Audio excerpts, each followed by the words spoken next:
Pendant 25 ans, la juge Mariana Kirkland a dirigé son tribunal avec une tyrannie inouïe, réduisant au silence les avocats de la défense, contournant la loi et envoyant des innocents en prison.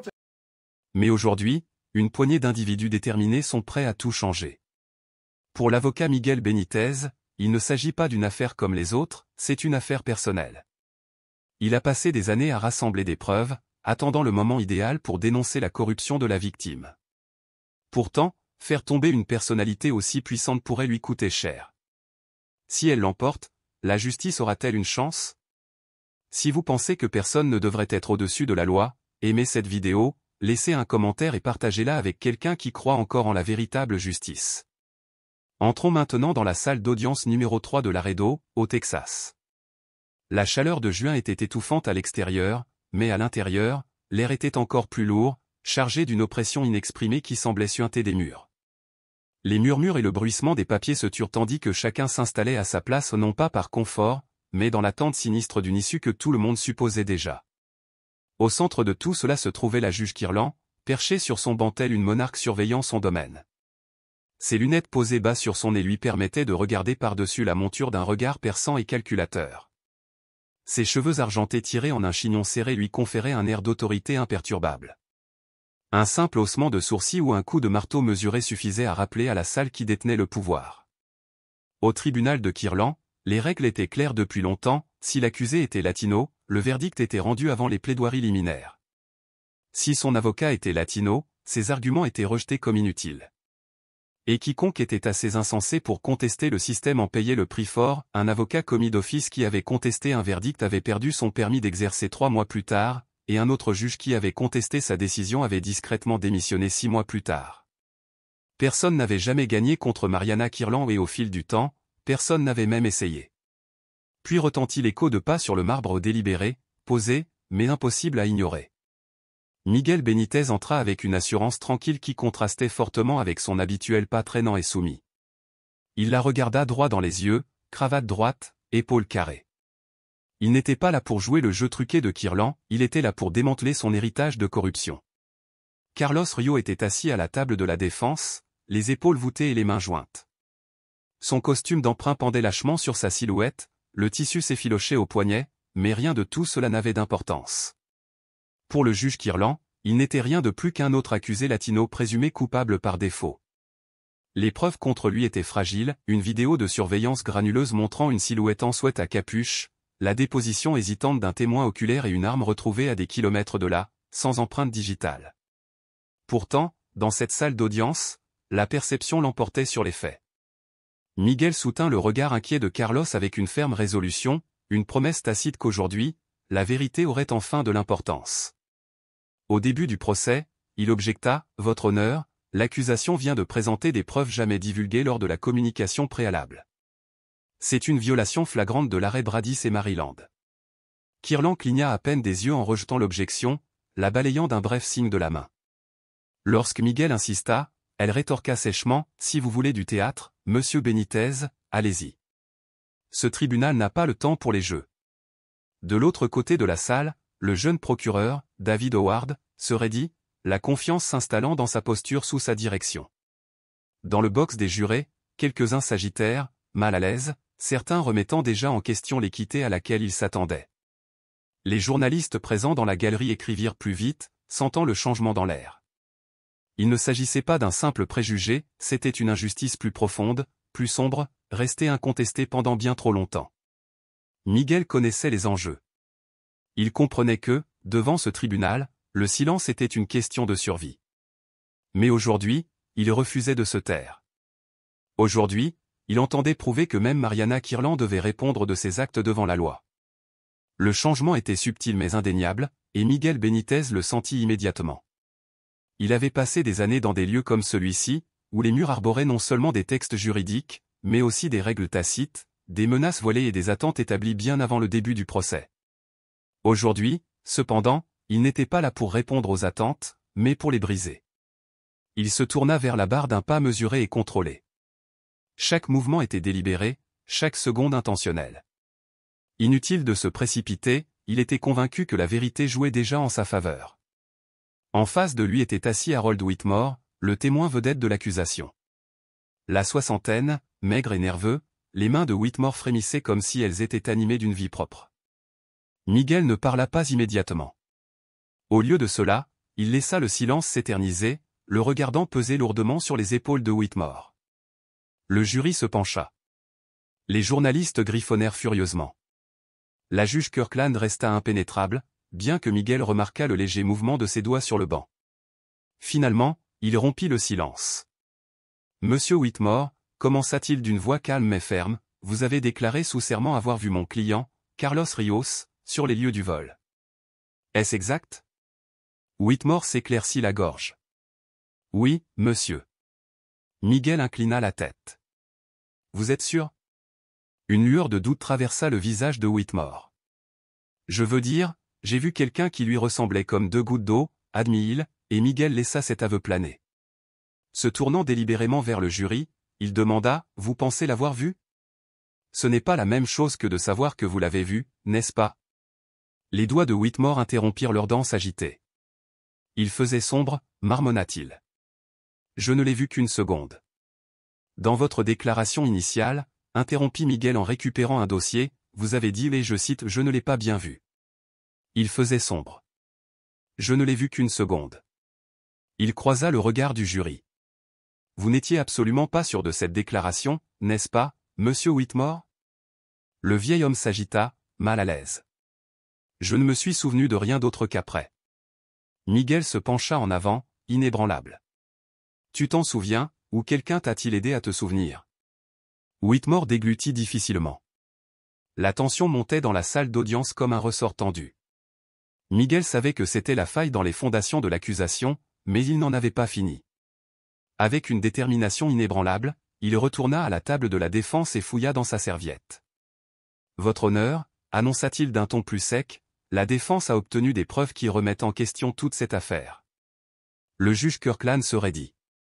Miguel projeta des images de surveillance sur l'écran de la salle d'audience, chaque image s'animant. Cette vidéo, prise sous un angle différent de celui de l'accusation, montre que le suspect mesure au moins 5 cm de moins que mon client. Un murmure parcourut la pièce. Imperturbable, Miguel prit un autre document, un rapport financier. Et voici, poursuivit-il, la preuve que M. Whitmore a reçu un virement automatique de $5000 quelques jours seulement après avoir identifié mon client. Un hoquet de surprise s'éleva dans la galerie. Même le jeune procureur, David Howard, semblait perplexe, feuilletant ses notes comme s'il pouvait y avoir une réponse. Miguel se retourna vers la barre des témoins. « Monsieur Whitmore, » demanda-t-il doucement, « maintenez-vous toujours votre témoignage ?» Pour la première fois en 25 ans, la juge Kirkland sentit le tribunal lui échapper. Les jurés s'agitèrent, mal à l'aise, les stylos des journalistes volèrent au-dessus des carnets, le procureur resta figé, le visage blême. Enfin, la voix de Kirkland trancha dans l'air chargé. « Assez !» Son éclat, vif et autoritaire, n'avait plus son poids habituel. Elle fusilla Miguel du regard. « Vous vous croyez intelligent, monsieur Benitez » cracha-t-elle, sa formalité disparaissant. Parader dans cette salle d'audience comme un héros n'est rien d'autre que du théâtre. Miguel ne broncha pas. Il ajusta lentement sa cravate et fit un pas en avant. « Et vous, votre honneur » répondit-il doucement, « êtes dangereusement près de prouver tout ce que j'ai dit sur vous. » Un silence s'abattit sur la galerie. Le visage de la juge Kirkland s'assombrit.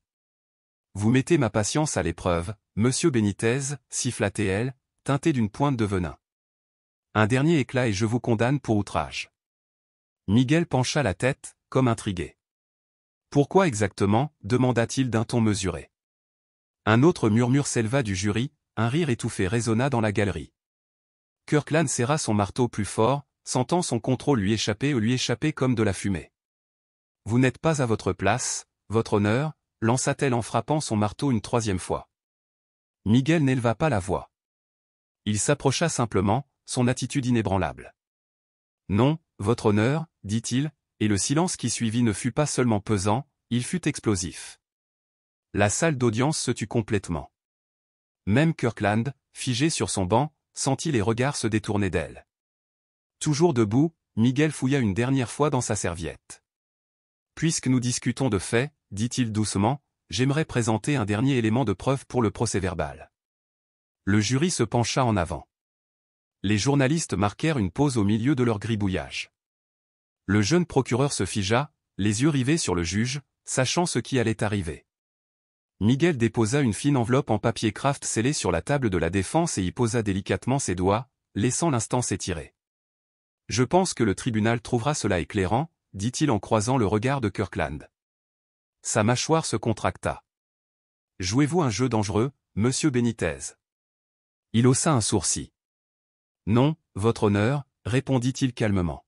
« Je joue pour gagner. » Puis, avec la lenteur et la précision d'un homme qui connaissait déjà l'issue, il brisa le sceau.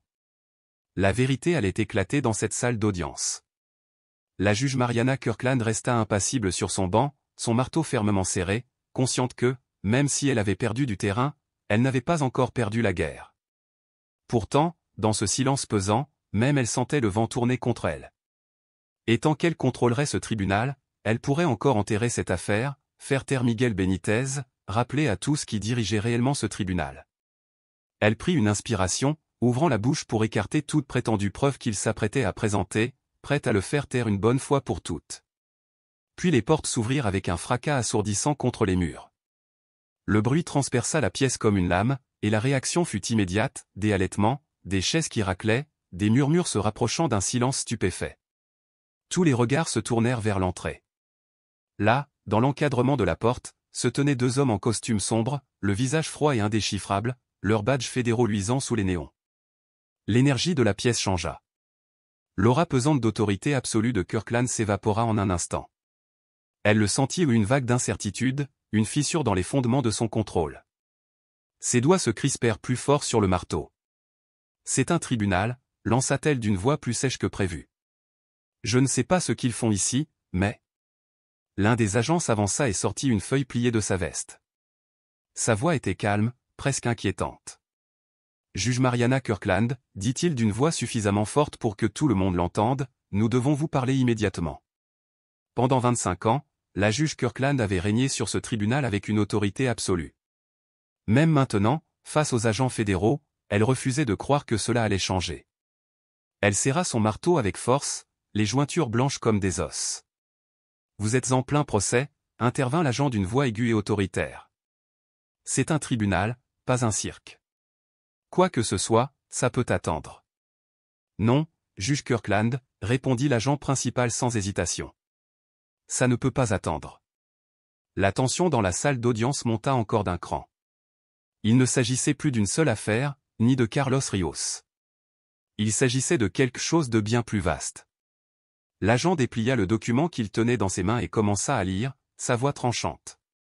Mariana Kirkland fait l'objet d'une enquête fédérale pour corruption, obstruction à la justice et violation répétée de la loi sur les droits civiques.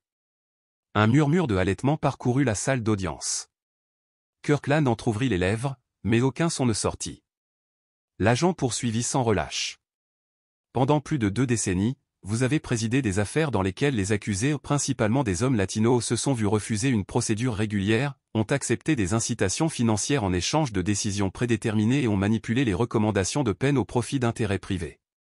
Cette fois, la réaction n'était pas seulement le choc, mais la reconnaissance, car au fond, chacun le savait. Les avocats qui avaient perdu des procès avant même d'entrer dans cette salle, les accusés qui voyaient leur avenir se signer d'un trait de plume, les jurés qui sentaient ce poids invisible peser sur eux tous le savaient. Ils n'auraient simplement jamais imaginé voir ce jour. Kirkland laissa échapper un soupir brusque, son masque de sang-froid se brisant. « C'est absurde », s'exclama-t-elle, mais sa voix n'avait plus l'autorité inébranlable qu'elle avait autrefois. « Une attaque sans fondement, motivée politiquement, contre ma réputation ? Votre réputation ?» La voix de Miguel Benitez était douce mais ferme. Il s'avança, grand et posé. Il se comportait non seulement comme un avocat de la défense, mais aussi comme un homme qui avait vu le système échouer trop souvent. « Dites-moi, juge Kirkland, dit-il, calme mais ferme, combien d'innocents ont siégé dans votre salle d'audience sans jamais avoir eu l'occasion de défendre leur réputation ?» Silence.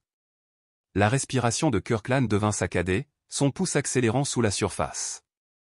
Elle savait que ce n'était pas une simple accusation. C'était un jugement. Pour la première fois de sa vie, ce n'était pas elle qui jugeait, c'était elle qui était jugée.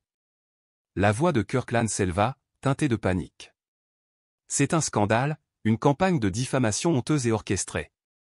J'ai fait respecter la loi avec intégrité pendant 25 ans. Elle fit un geste erratique en direction des policiers. Vous n'avez aucune autorité sur moi. Mais les deux agents restèrent impassibles. Ces paroles, qui autrefois faisaient frémir les avocats chevronnés, se réduisirent à un silence empreint d'incrédulité. Dans la galerie, des murmures étouffés s'intensifièrent. Le jury échangea des regards, se penchant en avant comme s'il la découvrait soudain telle qu'elle était. Son regard se posa sur le téléphone posé sur son bureau. Il y avait encore une issue. Elle le prit, les doigts tremblants, parcourant ses contacts, composant un numéro qu'elle connaissait par cœur, un nom qui lui avait autrefois garanti une protection. La ligne sonna une fois, deux fois, une troisième. Pas de réponse. Elle réessaya. Directement sur la messagerie. Son estomac se noua. La protection de celui sur qui elle avait toujours compté avait disparu. Le téléphone lui glissa des mains et atterrit bruyamment sur le bureau. Elle n'eut qu'un dernier mouvement. Elle se retourna brusquement, son regard se posant sur les huissiers, ceux-là même qui avaient appliqué ses décisions sans poser de questions. « Arrêtez-les » ordonna-t-elle. Toujours rien. Elle scruta leur visage, espérant obéissance, loyauté, peur, mais ne trouva que de l'indifférence. Les hommes qui autrefois imposaient sa volonté, qui l'avaient regardée en silence détruire des vies, refusaient désormais de la regarder dans les yeux. La poitrine de Kirkland se soulevait et s'abaissait par à-coups. Ses mains tremblaient, sa vision se brouillait. Elle ouvrit la bouche pour un dernier ordre désespéré, mais elle en avait fini. Et pour la première fois de sa vie, ce n'était pas elle qui prononçait le verdict.